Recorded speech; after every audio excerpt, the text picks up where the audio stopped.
புதன்னாலே சிரிப்பு. அப்புறம் double work பார்ப்பாங்க, பார்த்துருப்பீங்களா? இப்போ ஒரு மாநில கவர்னர் இருப்பார். இப்போ நம்ம தமிழ்நாட்டுக்கு ஒரு கவர்னர் இருக்கிற மாதிரி ஒவ்வொரு மாநிலத்துக்கும் ஒரு கவர்னர். இன்னொரு மாநிலத்தையும் சேர்த்து பாருங்கன்னு கொடுப்பாங்க. சம்பளம் கிடைக்கும். ஆனால் இவங்க எப்படின்னா சந்தோஷமாக போய் பார்ப்பாங்க. ரைட்டுங்க வாங்க. நமக்கு இது பிடிச்ச வேலை தானே. அதாவது இந்த சனி புதன் காம்பினேஷன்களுக்கு என்னன்னா, ஒர்க் லோடு அதிகம் கொடுத்தா ஹாப்பி ஆயிடுவாங்க. ஓகே. நீங்கள் 2 வார்டு பணம் வசூல் பண்ணுறீங்களா?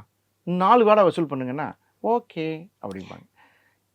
இப்போ உங்களுக்கு ஒரு அசிஸ்டன்ட் இல்லை, அந்த அசிஸ்டண்ட்டுக்கான சம்பளத்தை உங்களுக்கே தந்துடுறோம், நீங்களே வச்சுக்கோங்க, ஹாப்பி.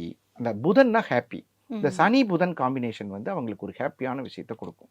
நல்ல ஒரு அற்புதமாக நகைச்சுவையோடு இருப்பாங்க. நீங்கள் இந்த பாருங்கள், நிறைய பேர் இந்த சினிமாவில் நகைச்சுவையாக நடிகர்களாக வர்றாங்க பாருங்கள். சனினா உழைப்பு, புதன்னா நகைச்சுவை. அவங்க எல்லாத்துக்குமே இந்த சனி புதன் காம்பினேஷன் இருக்கும். ஒரு சிரிப்பு. நிறைய பேருக்கு பாருங்கள், ஃபிலிம் எப்படிப்பா, காமெடி ஃபில்மா அப்படின்னு கேட்பாங்க. அப்படின்னா இந்த சனி புதன் காம்பினேஷன்